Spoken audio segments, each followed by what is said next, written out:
For the average person, what's the best way to get comps at a casino? Well, I think that one is I would suggest, you pick a casino or a casino group and you play there consistently. You always use your player's card. You swipe your card at the kiosk, take advantage of all the promos, read the mailers that they send to you, and so forth. So I think it's just a matter of playing.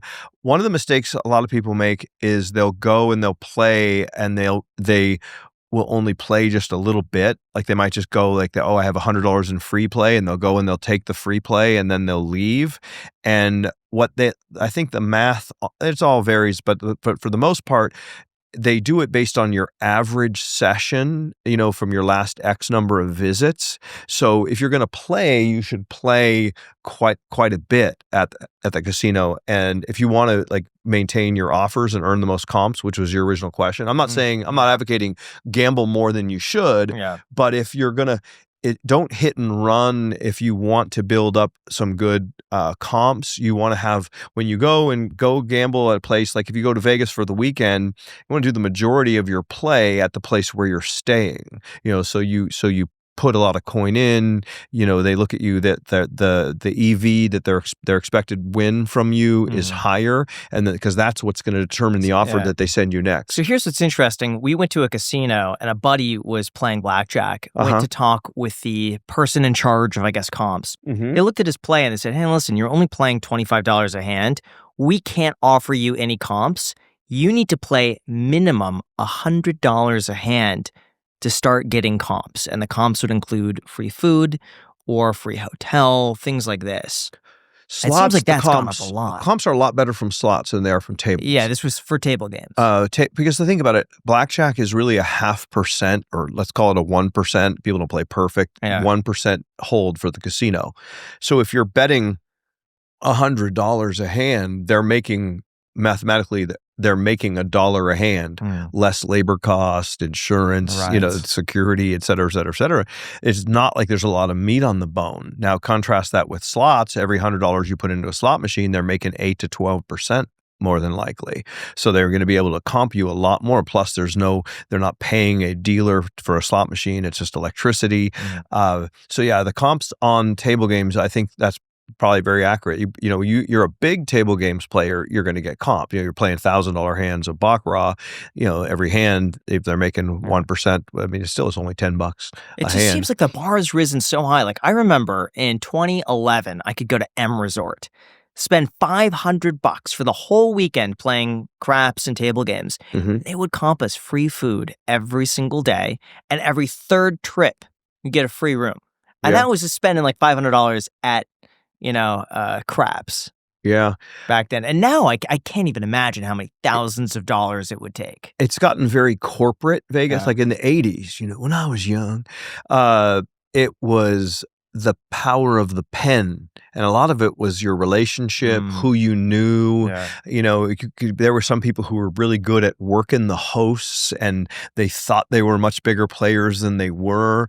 And I mean, it was a paper comp slip, and they would just write up a comp. That's what I used to get. And nowadays, it's all computerized, and it's just, it's formulas, and it's like, okay, profits are down. We're going to change the point value on this, that, and the other thing. And it's all very, very, very corporate, with the multi-billion-dollar corporations running most of the bigger casinos.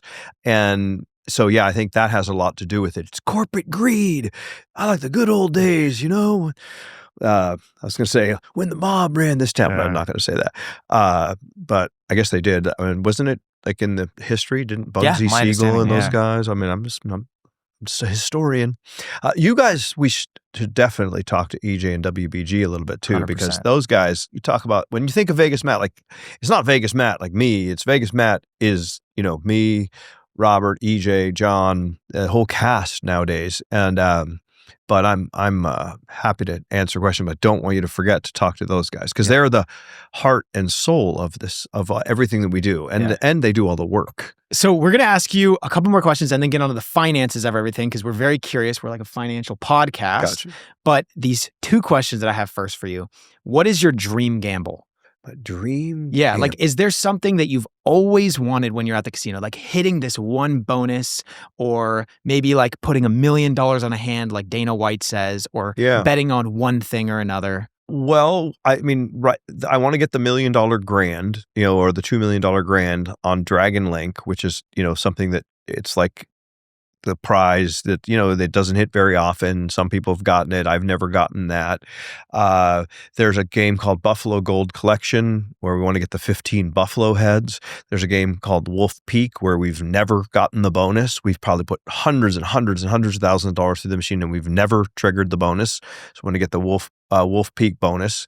Be sure to ask that question of EJ and WBG because I'm sure there's stuff that I'm forgetting. I've talked about doing a $1 million hand. The problem is no one will take the action. What about Dana? I think he's got special. But you could go head to head with him. Yeah, I suppose. But does he bet $1 million a hand? Does Caesars or whoever take $1 million a hand? I don't know. I thought it was like 250.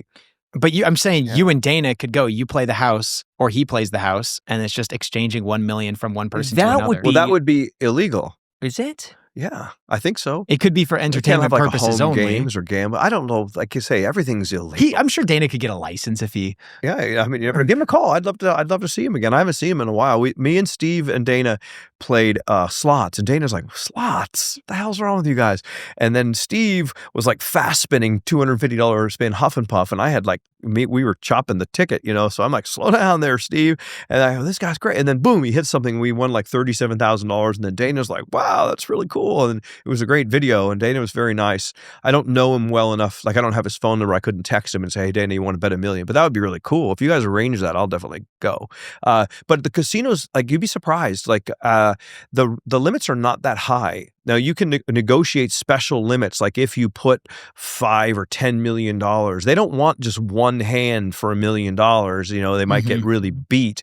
They want you to put up front money or wire in $10 million. Then they'll let you play maybe $500,000 a hand or something like that because they have a very good chance of beating you for the whole $10 million because you're not going to play one hand and quit. Why not do 4 hands at the same time, $250,000 each? No, it sounds fun to me. You don't think they would allow that? I mean, well, you're splitting the risk more. Again, you want one hand, $1 million. I mean, I just think it would be cooler to do like one hand for $1 million. Like when we hit 1 million subscribers, that's what I wanted to do. But we couldn't find anyone that would take that bet from us. The biggest we got was the Pepper Mill said they take 100,000. And so we did a $100,000 hand to Baccarat. And I'm telling you, I almost passed out. I mean, that was a lot, $100,000 is a lot of money. And it's like $100,000, one hand to Baccarat. And then we got like a natural 8 or natural 9. And I just jumped up and then I almost passed out. It was really funny. What was that feeling like? It was awesome. I mean, because it felt so great to win. I would have felt like a complete idiot. Like, all right, we hit 1 million subscribers and to celebrate, I'm going to lose $100,000. That's just dumb. So it's always the videos do better when we win.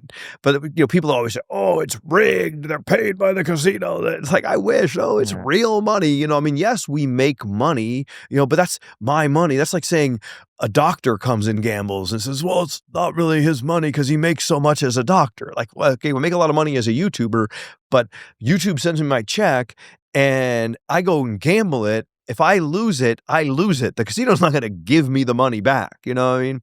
So, but it's much more fun when you win those big hands, but it's terrible when you lose them. Now, really quick, I just want to say that we've been traveling a lot to bring you these guests here on the Iced Coffee Hour. And if you've traveled recently, you know what happens when you start packing your bags. Clothes get way bulkier than they should be, and it's a lot more stressful than it needs to be. That's why our sponsor, Exter, really surprised me with their Travel Pack Vacuum Kit. It's designed to help you pack smarter, save space, and stay organized without overthinking it. The Extra Travel Pack comes with compression bags and a compact rechargeable vacuum that lets you shrink your clothes down to a fraction of the size. With that, you can keep way more all in the same bag while keeping everything protected from spills, odors, and wrinkles. It's honestly wild how much space it frees up. You can turn just a small backpack into a full-on weekend bag with no checked luggage or rolling carry-on. And just like everything Extra makes, their build quality is phenomenal. The materials feel premium, it's easy to use, and it actually makes travel way more enjoyable than it used to be. Extra also designed their travel pack to work seamlessly with their backpacks and organizers, so everything stays clean, compact, and super easy to access when you're on the move. And right now is the best time to buy one because Extra's running a Christmas sale from December 8th through the 26th with up to 54% off site-wide. Not to mention, when you use our code ICED, you'll get an additional 10% off on top of that for up to 64% off the total. Just go to partner.extra.com/iced or click the link down below. Or to make it easier, we have the QR code on the screen as well. Again, that is partner.extra.com/iced with the link down below or the QR code on the screen. Thank you so much and enjoy.